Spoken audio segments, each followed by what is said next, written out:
নমস্কার, কেমন আছেন সবাই? আমার ছোট্ট ভিডিও দেখার জন্য আপনাদের স্বাগত জানাই। পরের দিন সকালে মানেরি থেকে আমাদের যাত্রা শুরু হলো গঙ্গোত্রীর উদ্দেশ্যে। গঙ্গোত্রী যাওয়ার পথে রাস্তার পাশ দিয়ে আমাদের সঙ্গ নিল ভাগীরথী নদী। গোমুখ হলো গঙ্গার উৎসস্থল, এটা আমরা সবাই জানি। হিন্দুদের পবিত্র নদী গঙ্গা।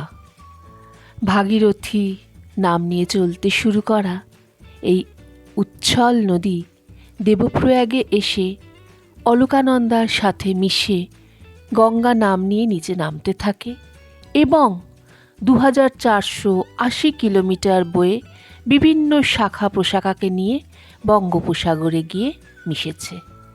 পথে একটা জায়গায় গাড়ি থামানো হলো আপেলের খোঁজে। এখানে গ্রিন অ্যাপেল আর রেড অ্যাপেল দুটোই ছিল। কথা বলতে বলতে চলে এসেছি গঙ্গোত্রীর মন্দির যাবার রাস্তার কাছে। এখানেই বাস থামে। এখান থেকে হেঁটে খুব জোর 2 থেকে 3 কিলোমিটার হাঁটা পথ। তারপরেই মা গঙ্গা অধিষ্ঠান করছে। এই হলো গঙ্গোত্রী মায়ের মন্দির যাবার গেট।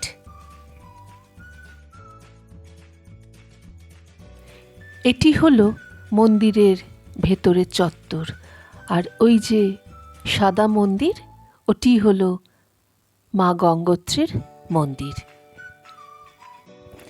মন্দিরের ভেতর প্রধান মূর্তি গঙ্গার সঙ্গে আছে যমুনা ও সরস্বতী।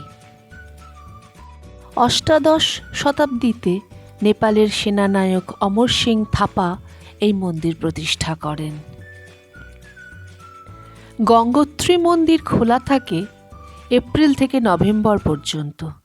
গ্রীষ্মকালে মন্দির খোলা থাকে ভোর 6:15 থেকে দুপুর 2 পর্যন্ত, আবার বিকেল 3টে থেকে রাত 9:30 পর্যন্ত।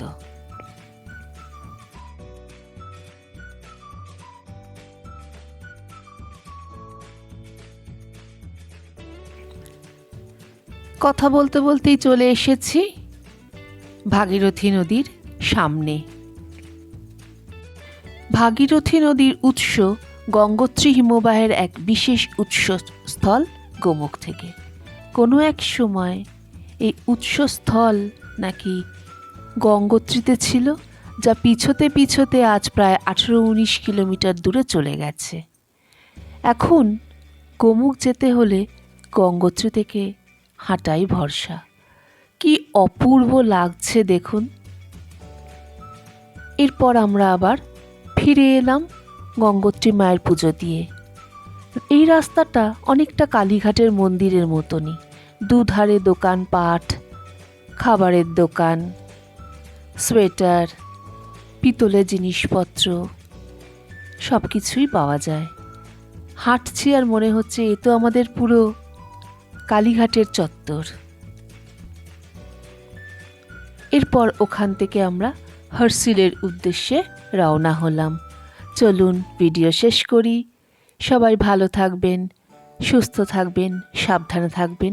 আমার ভিডিও ভালো লাগলে লাইক করবেন।